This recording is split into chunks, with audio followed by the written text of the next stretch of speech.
Hello bachcho, let's read the question. The question says, match the laws given in column 1 with the expression given in column 2. Column 1, Raoult's law, Henry's law, elevation of boiling point, depression in freezing point, osmotic pressure.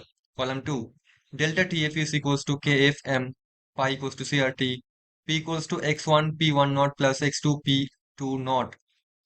Delta TB is equals to KBM, P is equals to K11 multiplied by X. So question में हमको पूछा गया कि हमारे पास column one है और column to है। हमको कॉलम वन और कॉलम टू मैच करना होगा। कॉलम वन पे है लॉस और कॉलम टू पे है उसका mathematical expressions. So the key concept of this question is loss and it's mathematical mathematical expressions expression. First one, Raoult's law. So Raoult's law ये क्या बताते हैं? So it states that the partial pressure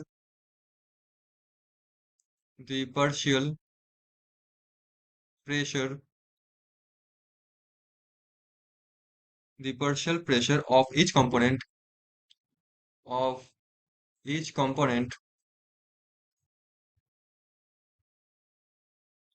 an ideal mixture of an ideal mixture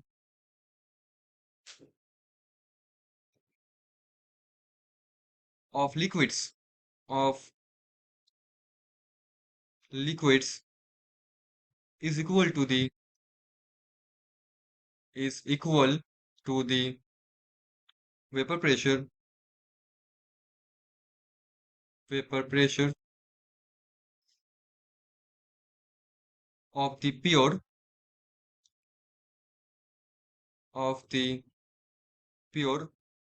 component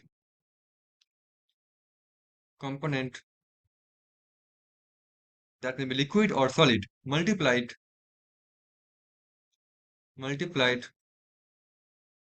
by its mole fraction mole fraction in the mixture मतलब क्या है? Partial pressure क्या होगा of each component of an ideal mixture of liquid. एक particular component का क्या होगा? Partial pressure that is P naught will be equals to vapour pressure of the pure component मतलब पी प्योर कंपोनेंट का pressure vapour pressure. ठीक है, multiplied by its mole fraction in the mixture मतलब X. अब P11 इसको लिख दो pure के लिए। So P naught is going to be the, या फिर P equals to P not ना लिखे इसको P लिख दो क्योंकि पी नॉट हमेशा प्योर के लिए होता है। So P equals to P11 multiplied by X. कहाँ पे है? ऑप्शन मतलब 5 में है। So A goes with 5। A 5 मतलब, okay sorry it is not 5। एक बार स्टेटमेंट को देखते हैं फिर से। क्या था हमारे पास? Partial pressure P will be equals to total pressure that is P, मतलब जो प्योर कंपोनेंट का होगा प्रेशर पी नॉट लिख देते हैं मल्टीप्लाइड बाय मोल फ्रैक्शन। तो देखो हमारे पास सपोज दो कंपोनेंट है, ठीक है, दो कंपोनेंट है से ए और एक है बी। तो मैं अगर इसको ए के लिए लिखूं ऐसे प्लस बी के लिए क्या होगा? P not B X B होगा। ठीक है, तो देखो ये कहाँ पे है? ये कहाँ पे है? ये हमारे पास है, ये रहा 3 पे। सो ए गोज विथ 3। अब ये लोग यहाँ पे 1 2 करके लिखे हैं, मैं यहाँ पे ए बी करके लिखा हूँ बट बात एक ही होगा। So A Rahul's law goes with 3। A 3 मतलब option number D will be the answer of this question. Option number D. ठीक है, बाकी को भी देख लेते हैं, हेनरीज लॉ को भी देख लेते हैं। हेनरीज लॉ हेनरीज लॉ ये लॉ क्या बताते हैं? सो ये लॉ क्या बताते हैं? द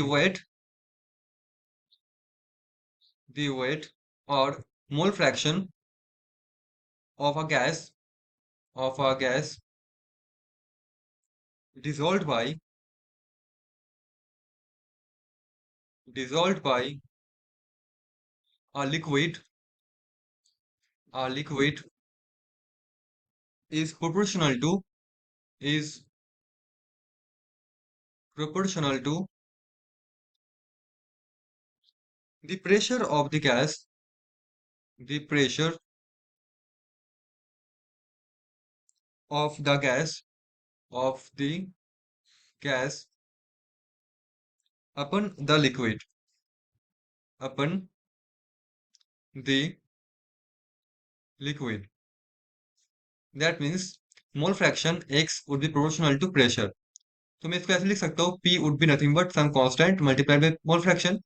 इसको बोलते हैं K11 फॉर एग्जांपल, या फिर के एक्चुअली K1 इसको KH बोलते हैं। KH मतलब इसको बोलते हैं हेनरीज कांस्टेंट, हेनरीज कांस्टेंट। ठीक है। सो ये कहाँ पे जा रहा है हमारा? बी, बी जा रहा है 5 के साथ। ठीक है, मतलब देखो अभी समझो सही जा रहा है, बी 5 है। नेक्स्ट देखो एलिवेशन ऑफ बॉइलिंग पॉइंट।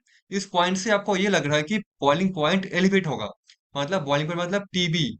तो टीबी क्या होगा? एलिवेट होगा, मतलब टीबी से चेंज होकर कुछ और टीबी प्राइम पे जाएगा, लेट्स से दिस वन। ठीक है, मतलब ये क्या है? ये है डेल्टा टीबी। एलिवेशन मतलब क्या है? एलिवेशन मतलब change, change of something. Elevation of boiling point, change of boiling point, that will be delta TB. देखो यहाँ पे कहाँ पे डेल्टा टीबी है, और हमारे पास जो कॉलम 2 है ओनली 4 में है डेल्टा टीबी। तो सी जो है, सी कहाँ पे जाएगा? सी जाएगा 4 के साथ। ठीक है। नेक्स्ट देखो डिप, कितना आसान है, डिप्रेशन इन फ्रीजिंग पॉइंट। मतलब फ्रीजिंग पॉइंट जो होगा वो क्या होता है, हम उसको टीएफ से डिनोट करते हैं। अब ये डिप्रेस होगा मतलब वैल्यू कम हो जाएगा। अगर टीएफ वैल्यू कम होकर टीएफ प्राइम आ गया तो क्या होगा? हम उसको बोलेंगे डेल्टा टीएफ, इसको बोलते हैं डिप्रेशन इन फ्रीजिंग पॉइंट। तो ये क्या होगा? ये डेल्टा टीएफ होगा। ठीक है। देखो देखो जो डी होगा वो जाएगा हमारा 1 के साथ, delta TF. But last but not the list is osmotic pressure. हम जानते हैं ऑस्मोटिक प्रेशर क्या होता है। ऑस्मोटिक प्रेशर ये क्या होता है? तो ये होता है the minimum pressure, the minimum pressure, the minimum pressure applied to a solution, applied to a solution to stop the flow, to stop the flow of solvent molecule, of solvent molecule, molecules through a semi permeable membrane, semi permeable membrane, membrane। ठीक है। सो ये है osmotic pressure. अब इसको formula होता है pi is equal to, पाई मतलब osmotic pressure, ये डिपेंड करता है कंसंट्रेशन कितना है, तो C multiplied by R, that is gas constant, multiplied by temperature T. तो pi equal to C R T होता है ऑस्मोटिक प्रेशर का फॉर्मूला। ठीक है। देखो कहाँ पे है, 2 नंबर पे है। सो ई जाएगा 2 पे। So A3 B5 C4 D1 E2, option D is going to be the answer of this question. Hope you understood it well, thank you so much.